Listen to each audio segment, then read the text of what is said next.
കോൺഗ്രസിലെ സ്ഥാനാർത്ഥി മോഹികൾക്ക് തിരിച്ചടിയേകി കോൺഗ്രസ് ഹൈക്കമാൻഡ്.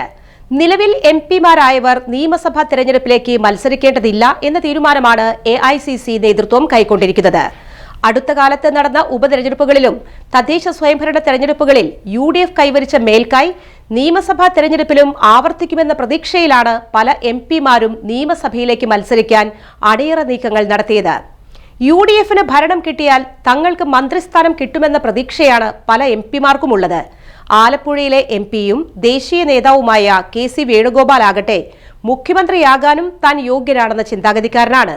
ഈ കണക്കുകൂട്ടലുകൾക്കെല്ലാം വലിയ തിരിച്ചടിയാണ് ഇപ്പോൾ ഉണ്ടായിരിക്കുന്നത്. KC വേണുഗോപാലിന് പുറമെ K സുധാകരൻ, ഷാഫി പറമ്പിൽ, അടൂർ പ്രകാശ്, കൊടിക്കുന്നിൽ സുരേഷ് തുടങ്ങിയവരൊക്കെ ഈ വിധത്തിൽ മന്ത്രിക്കസേര സ്വപ്നം കണ്ടവരാണ്.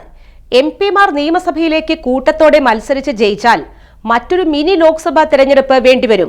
അതിന് ഭാരിച്ച ചെലവ് വേണ്ടിവരും. അതോടൊപ്പം ജനങ്ങളുടെ കടുത്ത എതിർപ്പുമുണ്ടാകും.